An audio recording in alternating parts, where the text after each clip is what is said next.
Donald Trump emerging as a political juggernaut of sorts, establishing himself as a Republican frontrunner for the presidential nomination. But according to the New York Times, not everybody in the GOP stands behind Mr. Trump. There are reports saying that some big conservative PACs or super PACs and their donors are quietly conspiring to find ways to stop his ascent.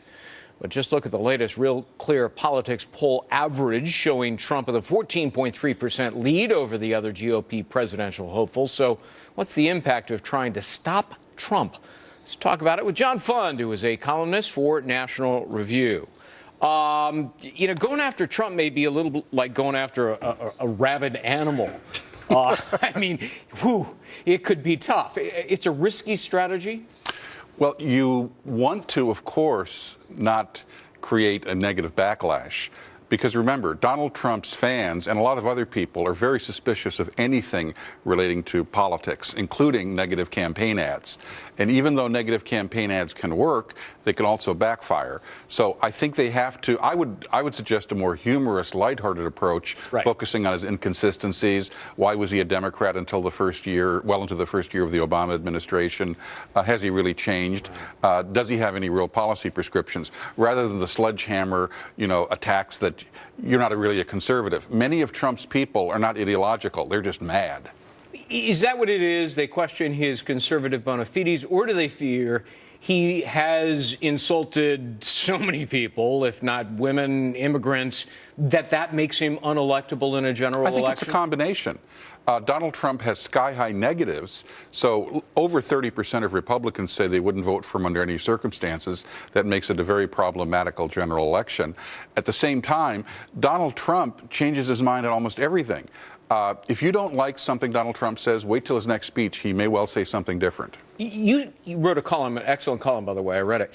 And you say it's a question of whether Trump can keep up the momentum of his Medicine Man show. What do you mean? Well, Donald Trump is the most entertaining political act ever. I've called him the modern P.T. Barnum. That was the guy who invented the modern circus. But P.T. Barnum knew you had to have new circus acts. And I don't know if Donald Trump is rolling out new circus acts to keep people entertained and focused on his campaign to this extent. The summer is easy to get media coverage. The fall harder. And understand this, Donald Trump has to keep this up for another 5 months till we get well into the primary season. So throw up the quote again, because you were very specific about it. His bullying, his shameless boasting, his constant inconsistency on issues, and his lack of conservative bona fides will likely start to weigh in on him. Is he not as strong as his poll numbers indicate, John? I suspect so. I think people are genuinely and sincerely mad at the system. They want to send a message. Whether or not they actually want to vote for Trump as the ultimate messenger, the campaign will decide that. The other thing, of course, is if you look at who supports Trump, it's two categories of people where he has sky-high support.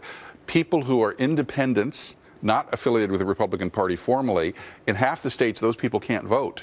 And the second group are people who, well, let's just call them voters who don't show up. Right.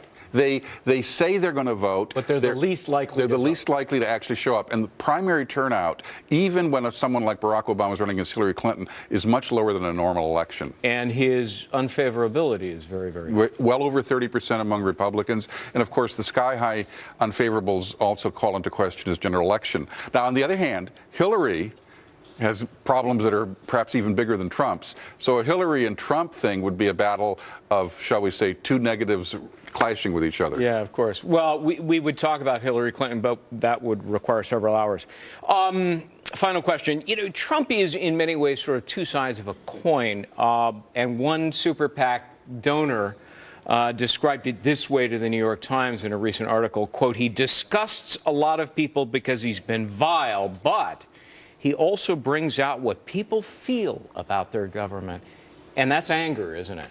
Well, it's also political correctness. I think he has tapped into this deep vein of frustration that we can't tell the truth anymore. We can't say plain speaking terms. You've got to be politically correct. Exactly. And you're going to be read out of polite society if you say anything wrong. Donald Trump has broken through that ceiling and soared above it. Now, I don't always like the way he says it, but I am glad that we have somebody who's challenging the politically correct terms of our times. somebody said recently, whom I know, I'm supporting Trump based on the sheer entertainment value.